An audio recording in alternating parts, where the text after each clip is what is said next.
We've got reviewers talking about this bike being the best all-arounder that you can buy. We're gonna try it out and see if the hype is all that it is. Take a look at some of the components they got on this. It's got all this fancy lights. It's got the wider pegs. Got a full luggage system on this bad boy. This thing is all that.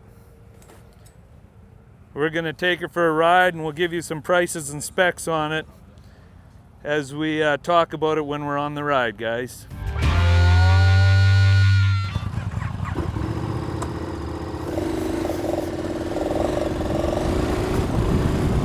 We got some traction control on.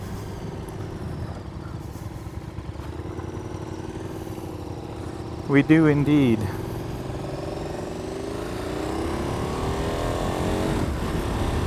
Well, initially already, this thing is 400cc, bigger than my Tiger 800XC, and it is feeling very lightweight.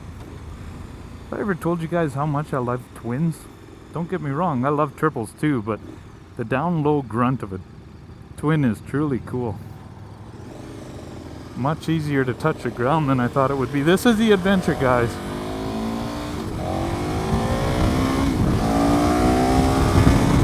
Not the Adventure R.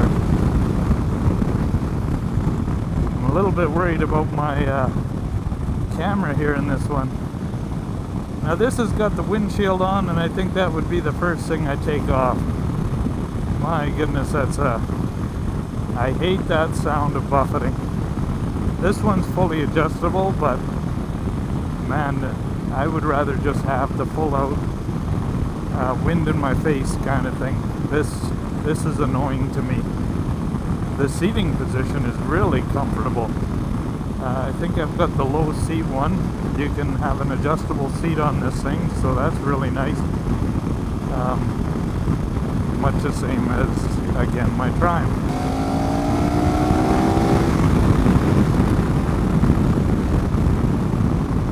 Good power. Really good power. Not super dupe power, but pretty darn close. You could really rip through a canyon in this thing. She's pretty twitchy, boys. You can sure tell it's got the long travel suspension, and man, she will wheelie, guys.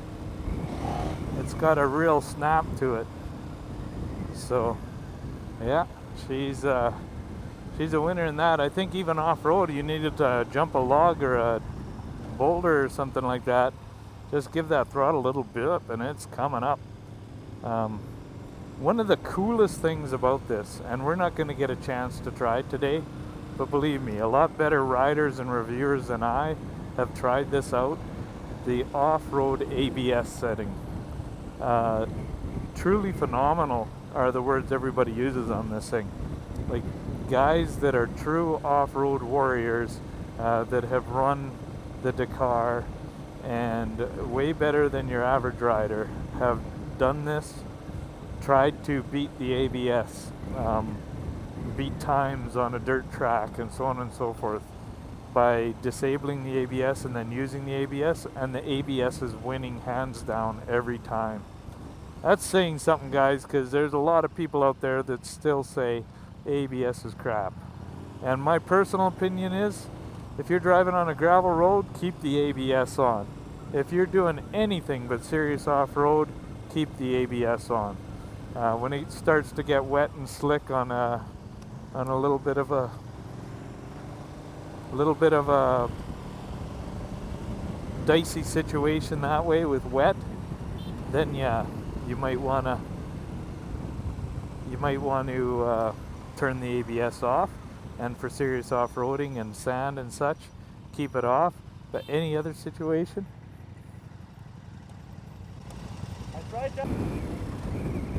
it's perfect. What's it like for standing up? Handlebars could come up for sure. That's one thing about it. Handlebars are a little bit low. My arms are stretched straight out. I think if you were a taller guy, you'd really be stretched out. I'd say this is a great short bike option, guys. For guys who are shorter, this thing's awesome. I don't think it's any taller than my Tiger.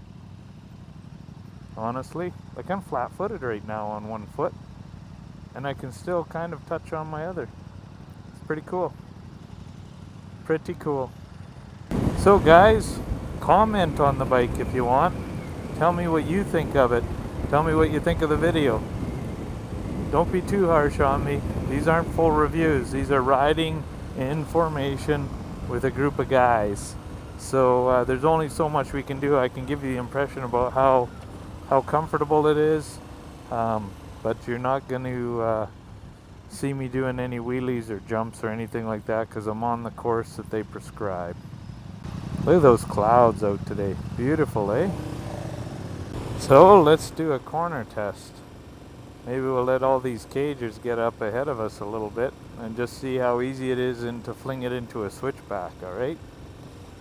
So we'll click it into second gear here, and around the corner we go. Oh well, too easy for what we're doing here, guys.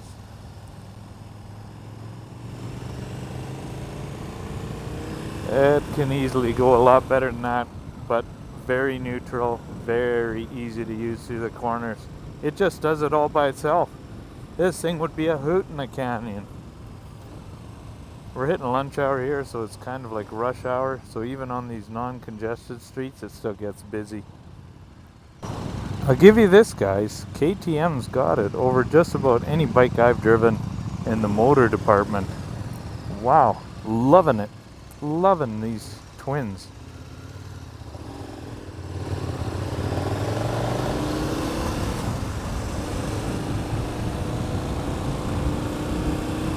I am just loving them.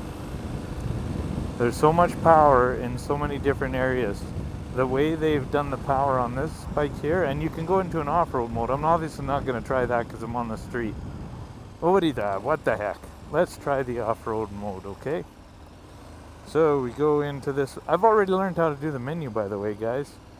So we'll just go to this. We'll go to off-road.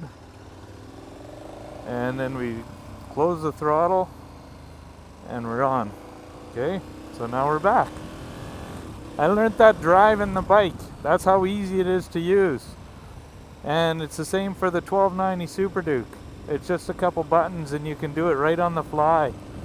I wouldn't advise you do it on the fly. I would advise you do it when you're stopped somewhere. But it is that easy. You almost don't even have to look at what you're doing. So, pretty cool. Nice electronic system.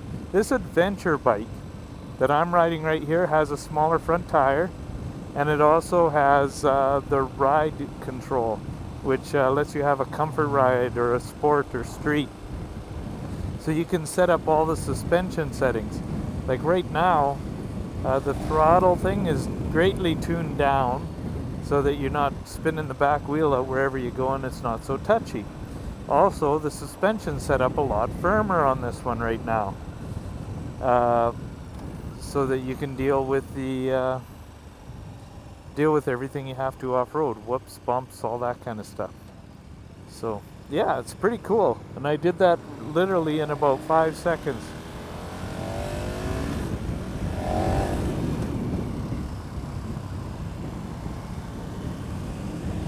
That's pretty neat. Pretty neat. So if you were to get the Adventure R, you would get more off-road features, but it'd also be lighter. They'd take some of that electronic gadgetry out of there. You still get some ride modes, but they would be for your throttle only. They don't have the, you see right down here, you see these? Okay, that's your suspension. Electronically controlled suspension. You don't get that on the Adventure R. And you also get a bit of a taller bike because of the bigger front wheel and the extra ground clearance. And there's also a little more suspension clearance and a little bit stiffer of a shock. That's what you're getting for the extra bucks, boys and girls. In my humble opinion, I don't think you would need much more than this for your average rider. You guys that are really serious about your adventure riding and entering competitions and stuff, you might want to go for the Adventure R, the one sitting beside me right there. But everybody else, this little baby right here is pretty nice, and especially for the shorter riders. It's great. You don't have to worry about a thing on that. Got some beautiful power plants. I love the KTM Twin. It's a beautiful motor. Everything's so effortless. Maybe not quite the character that a Ducati has, but the KTM power plant is right there when you need it all the time. It's a lesson in how not to have any flat spots in your power band, or not to have any surges. It's a beautiful motor. I'm just gonna stand back a little bit here.